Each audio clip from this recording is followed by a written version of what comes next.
Hello, fam. Hi, I'm Dr. Tiffany, and today we're going to be talking about marriage and relationship goals for singles. Are you ready?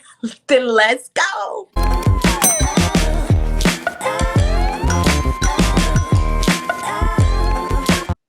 Marriage goals for singles is going to look a whole lot different for marriage goals for couples, but really not that different. And why is that? It's because you don't wait until you are married in order to show up like a married person. So today we'll talk about 7 different areas that I believe singles need to pay attention to if they desire to be married. Number 1 is personal growth. That's at the foundation. Personal growth, our spiritual relationship, meaning knowing who we are, and personal growth go hand in hand. And personal growth just meaning that you're taking care of different issues or things that you may not have stopped to pay attention to. Now, and the way that I tell my clients is that it's really not fair for you to go into a relationship with someone else knowing that there are unhealed areas of you.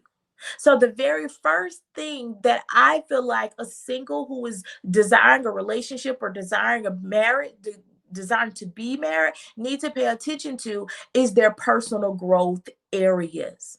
Starting with, are there some areas in my life that I have not stopped to pay attention to? Are there emotional and mental needs that need to be met that I need to do for myself? Do I need to hire a therapist? Do I need to hire a coach in a particular area? Do I feel stuck? If I feel stuck in life, it's not fair to bring someone else into my life, expecting for them to move me along. That's not fair for them. It's not fair. And so, as a single, the first area you need to pay attention to is your personal growth areas. Number 2 is your financial stability.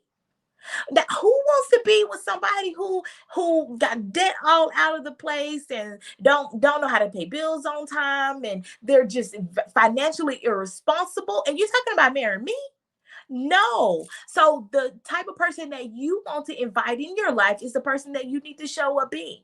So is there some areas? Do you need to take care of some debt? Do you need to get your student loans underway? Like, do you need to make sure that you have a debt payoff plan? Or how financially stable are you? Really evaluate yourself and begin setting goals in this area so that you're not carrying on your financial irresponsibilities into the relationship. Number 3 is building a strong support system. Your partner cannot be your everything. They're not designed to be. They're not supposed to be. Healthy relationships are a balance of being together, being by yourself, and being with other people. That's a healthy relationship. And if you're going into a relationship and you're expecting that, oh, that person's going to be my friend and my lover and my this and my that, and they're going to be my everything and my support person, and I don't need anybody else, then you're already thinking wrong, because your partner should not be everything to you. If your partner is everything to you, then where's your space for God? Because God should be the number one everything. And then on top, where's your friends? Who do you have to hold you accountable? If you're going into a relationship, especially if you're going into a Christian relationship, then sex should not be on the table. So who's holding you accountable in those areas of, like, when they cute and y'all, you're in the right moment and you Netflix and chill there, and the right moment, y'all been there. Come on, we've been there. So who's gonna hold you accountable in those moments so that you're maintaining your purity, if that's a desire for you? But who's going to hold you accountable? So you need a support system. And even if we need friends. Why don't you have friends? Why? Now, I'm introverts included. I know that, some people, I'm introverted. I just want to be by myself and I love it. But you should have a friend, at least 2. Where's your friend?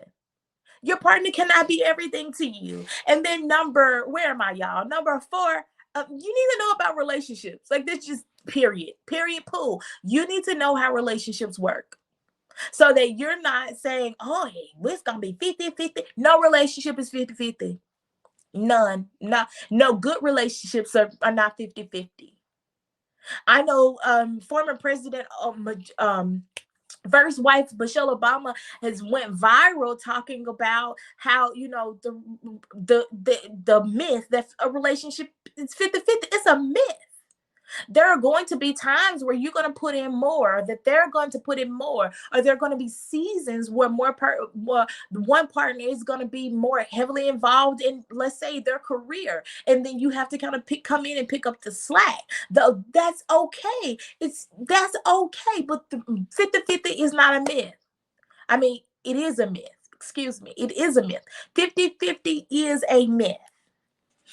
And then number 5 is finding and attracting a compatible partner. Now, I don't know how many people that say, "Oh, I want to be married," or "I want to go into a relationship," and you don't have a regular schedule of how. Excuse me, that's my country part coming out.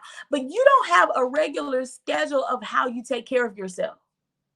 You walk around and mix match. Your clothes don't look presentable. You don't look presentable. Your hair is all over the place. And I'm not talking about natural. I'm a natural sister, so my hair just kind of already goes all over the place. But even in that, it still needs to look presentable. You don't take baths regularly. Your clothes are wrinkled, and you don't know how to converse with someone of the opposite sex. And look, you're not prepared. You're not prepared, or you don't even know what it means to pick a compatible partner for you. And part of knowing what is compatible is knowing who you are. Knowing who you are, not what makes you feel good. Because sometimes what makes you feel good is not what you need. It's not all the time what you need.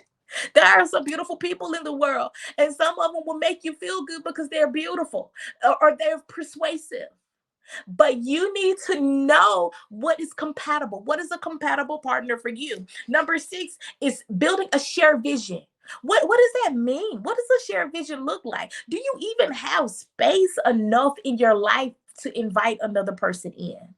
Like, or are you selfish and you take up all the closet space and you don't have room for anyone else, and you don't really want to share anything about your life, and you're not ready.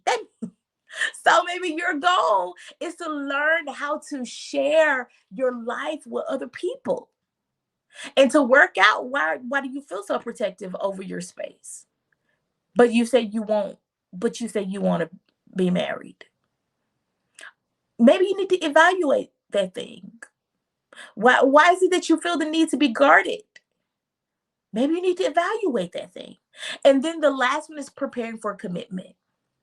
And what does that mean? Because preparing for commitment can mean a whole lot of things. But that preparing for commitment, it just means not having 50 million people that are vying for your attention. How about we start there? How about we start there? Not having going in and out of relationships all the time. How about we start there? And we get real intentional about showing up already, like, I deserve respect. I'm a gem. I'm valuable. Like, so that you can attract people who treat you with respect and who treat you like you're valuable. That's a good place to start with preparing for commitment. Or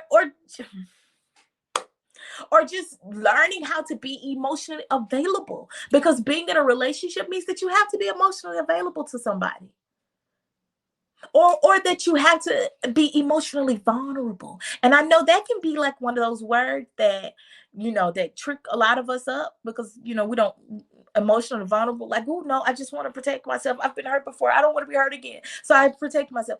But going into a relationship, or especially, you won't get to marriage, and you won't even get past being in a committed relationship or staying in a committed relationship if you're unwilling to be emotionally vulnerable, because emotional vulnerability builds intimacy. Intimacy builds closeness, intimacy, emotional vulnerability, self-respect, mutual respect. All of that makes for a healthy relationship. And so I hope that I've helped you on today, and just giving you, especially for those of you who are desiring to be married. But remember, you don't have to be married right now or desire to be married right now for you to show up like you want to be married. You don't have to wait on that to prepare. Right now, if you're single, this is the best stage of your life. Like, this is preparation stage. So I hope that I've given you some tools that will help you as you begin to set your marriage and relationship goals as a single for the upcoming year. I am Dr. Tiffany. Thank you for joining me. Meet me back here next week as we drop another video.